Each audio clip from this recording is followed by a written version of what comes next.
여러분의 남자친구, 남편을 어떤 기준 때문에 고르셨나요?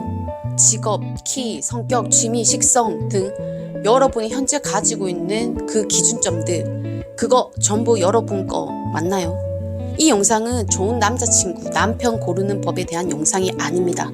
오히려 기준은 어떻게 만들어지는가에 대한 이야기입니다. 결혼하신 분은 이제 돌이킬 수 없는 강을 건너셨고요. 저처럼요. 아직 미혼이신 분들, 강을 건너기 전에 알아두시면 좋을 꿀팁, 어디서도 알려주지 않는 이야기 제가 알려드릴게요. 먼저요, 여러분은 궁금하실 겁니다. 아니, 좋은 남자친구나 남편 고르는 방법이 제일 중요한 거 아니냐고요. 무슨 이상한 잣대 어쩌고 그런 게 무슨 소용이 있는지요. 그런데 오늘 우리 본질을 조금 들여다보자고요. 잣대와 기준점에 대해 이 이상한 여자가 하는 말을 다 들으시면 저절로 자연스럽게 자신에게 좋은 남친, 남편을 보는 기준점들이 생기시게 될 겁니다. 그리고 여러분이 현재 가지고 있는 남들이 말하는 그 평균의 법칙에 의한 기준점이 아니라 여러분이 정말 중요하다고 생각하는 것들에 대한 기준점이 생기실 거예요. 제가 얼마 전 친구를 만났는데요. 제 나이가 벌써 35살이잖아요. 저는 결혼을 했고 그 친구는 아직 결혼을 안 했거든요. 작년까지만 해도 그 친구는 비혼자였는데 갑자기 무조건 내년에는 결혼을 해야겠다고 마음을 먹었다는 거죠.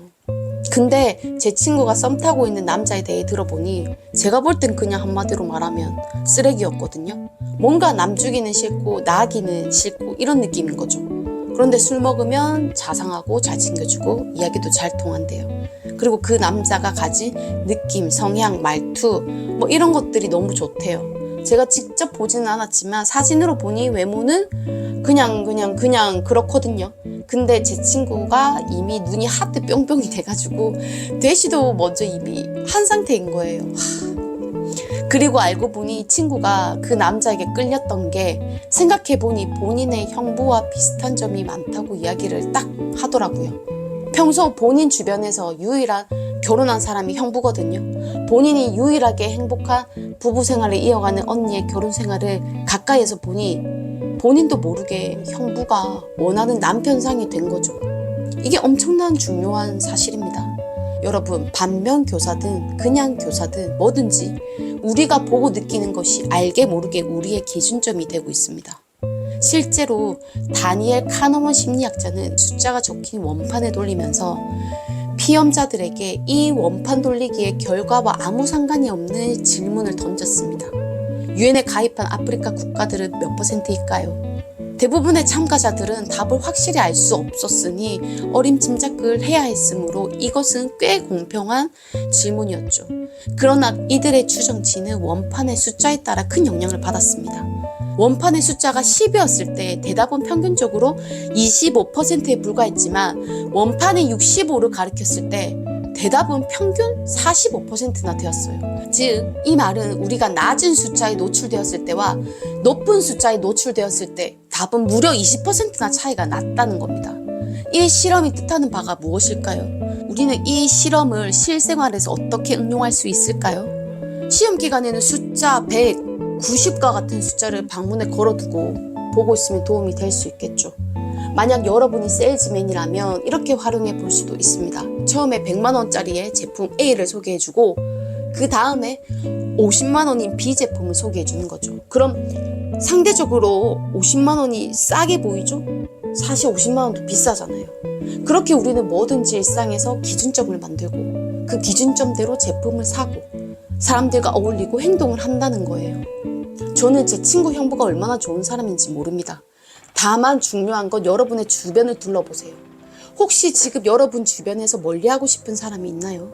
지금 떠오르는 사람이 있다면 그 사람은 최대한 멀리 두셔야 합니다. 그렇지 않으면 여러분은 스트레스에 우울감, 답답함 등으로 인해 업무의 집중력은 떨어지고 생산성이 저하되면서 성공과는 전혀 먼 인생을 살게 됩니다. 좀 더 세게 말하면 여러분의 인생이 그 사람 때문에 여러분이 원하는 삶 근처에도 못 가보고 인생 끝나게 되는 겁니다.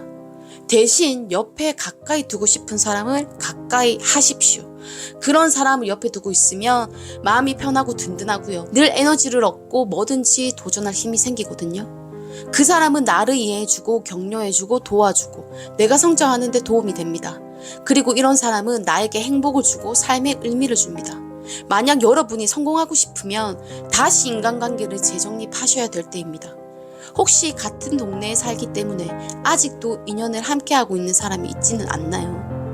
이제껏 학교 다니면서 본인의 기준대로 친구를 사귀셨나요? 만약 그렇지도 않다면 아무것도 모르던 나의 학창시절 함께했다는 이유만으로 맞지도 않는 친구와 남은 미래도 함께하겠다는 말이 과연 얼마나 의미가 있는 걸까요? 친구를 끊어라는 말이 아닙니다. 다만 이제는 여러분이 사람을 보는 눈을 가지고 자신의 사람을 취사 선택할 줄 알아야 한다는 겁니다. 20대 때는 나중에 어느 누구가 나의 찐 친구가 될지도 모르고요. 그땐 사실 다양한 친구들과 어울려 내게 맞는 사람을 찾는 눈을 키워야 합니다. 하지만 만약 30이 넘었다면 저는 그때는 인간관계도 반드시 정리해야 한다고 생각합니다. 누가 나의 길을 빼고 힘을 빼고 에너지를 뺏어가는지 이미 여러분 스스로 다 알고 계시잖아요. 그리고 내가 누구랑 있을 때 마음이 편안하고 힘을 받고 행복해하는지 다 알고 계시잖아요. 이 과정에서 여러분이 죄책감이 드실 수도 있습니다. 제가 그랬거든요. 그래도 하셔야 합니다. 그래야 저의 소중한 에너지, 저의 소중한 시간, 저의 소중한 체력을 제가 원하는 곳에 쓸 수 있습니다. 더 이상 주변 사람들에게 끌려다니지 마세요. 주변 사람 5명이 본인을 대변한다는 말이 있습니다. 이제는 이 말이 의미하는 바를 다시 한번 잘 생각해 보셨으면 좋겠습니다. 감사합니다. 책사슴이었습니다.